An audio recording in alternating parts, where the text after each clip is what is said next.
Hi dear friends, welcome to Happy Life TV.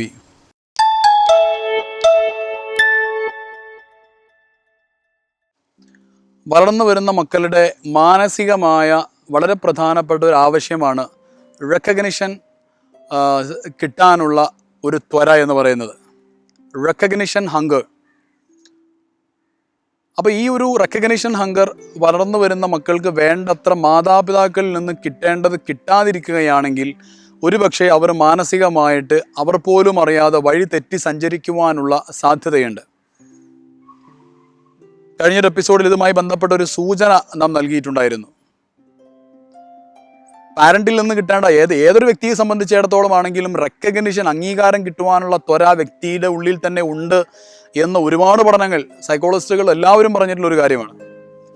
അപ്പോൾ വളർന്നു വരുന്ന മക്കളെ സംബന്ധിച്ചിടത്തോളം ആൺകുട്ടിയാണെങ്കിലും പെൺകുട്ടിയാണെങ്കിലും പ്രത്യേകിച്ചും അംഗീകാരത്തിനുള്ള ഒരു ത്വര, പഠനത്തിനുള്ള അതേപോലെ തന്നെ മറ്റുള്ള പല വിഷയങ്ങൾക്കുമുള്ള അംഗീകാരം കിട്ടാതെ വരികയാണെങ്കിൽ ആ അംഗീകാരം കിട്ടുന്നിടത്തേക്ക് നമ്മളൊക്കെ പലപ്പോഴും കണ്ടിട്ടുണ്ടാകും, സൂര്യപ്രകാശം വേണ്ട ചില മരങ്ങൾ അല്ലെങ്കിൽ ചെടികൾ ഉണ്ടായിരിക്കും. അതിന് നേരെ തന്നെ നിൽക്കുന്ന സമയത്ത് സൂര്യപ്രകാശം കിട്ടുവാണെങ്കിൽ അത് നേരെ തന്നെ വളരും.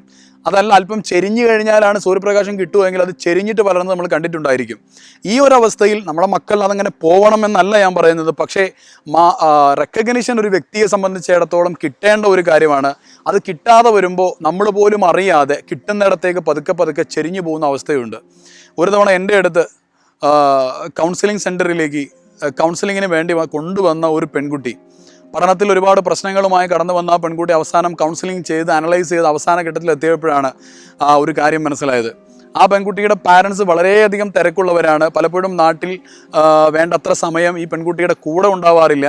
അങ്ങനെ ഇരിക്കുന്ന ഒരവസ്ഥയിൽ ആ പെൺകുട്ടിയുടെ നാട്ടിൽ കുടുംബത്തിൽ തന്നെ ഉണ്ടായിരുന്ന ഒരു ആൻറ്റി, ആ ആൻറ്റി ഈ പെൺകുട്ടിയുമായി ഒരു സൗഹൃദം സ്ഥാപിക്കുകയും പാരൻസിൽ നിന്ന് കിട്ടാത്ത പല റെക്കഗ്നിഷൻസും ആ ആൻറ്റി ഈ പെൺകുട്ടിക്ക് കൊടുക്കുകയും ചെയ്ത് കൂടെ നിൽക്കുകയും അങ്ങനെ ആ ആൻറ്റിയുമായിട്ട് വളരെ അടുത്ത സൗഹൃദത്തിലാകുകയും ചെയ്തതിന് ശേഷം ആ ആൻറ്റി ഈ പെൺകുട്ടിയെ എടുത്ത് പലപ്പോഴും പുറത്തു പോകാറുണ്ടായിരുന്നു.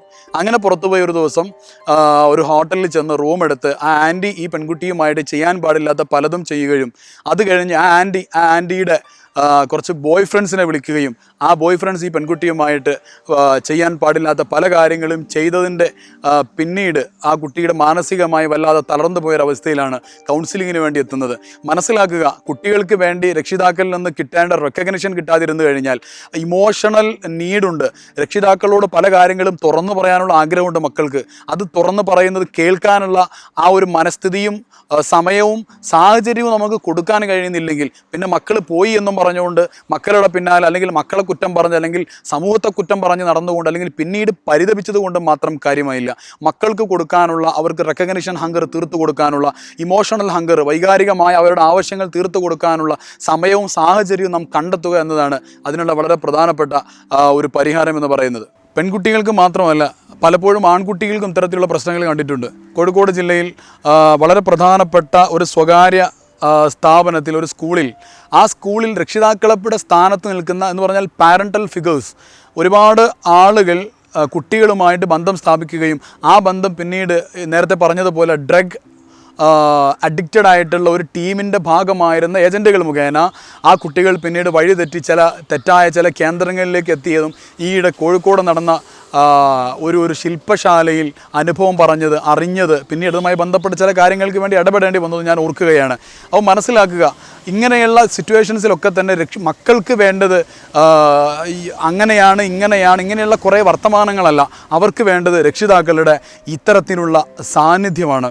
ഒരു കേസ് കൂടി ഞാൻ ഓർക്കുകയാണ്. ഒരു തവണ മലപ്പുറം ജില്ലയിൽ നിലമ്പൂർ എന്ന് പറയുന്ന ഒരു ഭാഗത്ത് ഞാനൊരു പ്രോഗ്രാമിന് വേണ്ടി പോയ സമയത്ത് പ്രോഗ്രാം കഴിഞ്ഞ് അവിടെയുള്ള സംഘാടകർ എന്നോട് പറഞ്ഞു, ഇവിടെ ഒരു ഡോക്ടർ കപ്പിൾസ് ഉണ്ട്, രണ്ടുപേരും ഡോക്ടർമാരാണ്. ഒരാൾ ചൈൽഡ് സ്പെഷ്യലിസ്റ്റാണ്, വൈഫ് ഗൈനക്കോളജിസ്റ്റാണ്. അവരുടെ വീട്ടിൽ ചെറിയൊരു പ്രശ്നമുണ്ട്, മകളുമായിട്ടൊരു പ്രശ്നമുണ്ട്, സാറൊന്ന് വരുമോ എന്ന് ചോദിച്ചപ്പോൾ സാധാരണ വീട്ടിലേക്ക് അങ്ങോട്ട് ഞാൻ കൗൺസിലിങ്ങിന് പോകാറില്ല.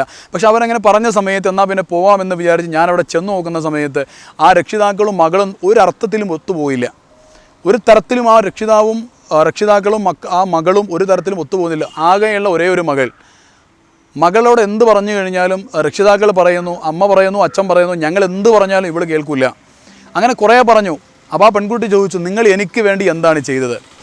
രക്ഷിതാവ് പറഞ്ഞു, വളരെ അഭിമാനത്തോടു കൂടെ പറഞ്ഞു, ഞാൻ നിന്നെ ആ സ്കൂളിൽ ചേർത്തില്ലേ, നിനക്ക് ഞങ്ങൾ ഇത്രയും വിലയുള്ള വസ്ത്രങ്ങൾ വാങ്ങിച്ചു തന്നില്ലേ, എൻ്റെ ഈ കാറിൽ പലപ്പോഴും നിന്നെ സ്കൂളിൽ വിട്ടു തരുന്നത് എൻ്റെ കാറിലല്ലേ, ഡ്രൈവറെ ഞാൻ ഏർപ്പാടാക്കി തന്നിട്ടില്ലേ, നിനക്ക് നല്ല ഭക്ഷണം ഞങ്ങൾ തരുന്നില്ല, നല്ല വീട് വെച്ച് തന്നിട്ടില്ലേ, എല്ലാം പറഞ്ഞ സമയത്ത് അവസാനം പൊട്ടിത്തെറിച്ചുകൊണ്ട് 18 വയസ്സ് പ്രായമുണ്ടായിരുന്ന ആ പെൺകുട്ടി, +2 സയൻസിന് പഠിക്കുന്ന ആ പെൺകുട്ടി പൊട്ടിത്തെറിച്ചുകൊണ്ട് പറഞ്ഞു, എനിക്ക് വേണ്ടി നിങ്ങളൊന്നും ചെയ്തു തന്നിട്ടില്ല, നിങ്ങൾ ആ സ്കൂൾ ചേർത്തത് എൻ്റെ മകൾ അവിടെ പഠിക്കുന്നു എന്ന് പലരോടും പറയാനാണ്, നിങ്ങൾ എനിക്ക് അങ്ങനെ ചെയ്തു തന്നത്, അല്ലെങ്കിൽ നിങ്ങളുടെ ഈ BMW കാർ എനിക്ക് വേണ്ട, അത് നിങ്ങളെടുത്തോ, എനിക്ക് വേണ്ടത് നിങ്ങളുടെ ആത്മാർത്ഥമായ വാക്കുകളായിരുന്നു.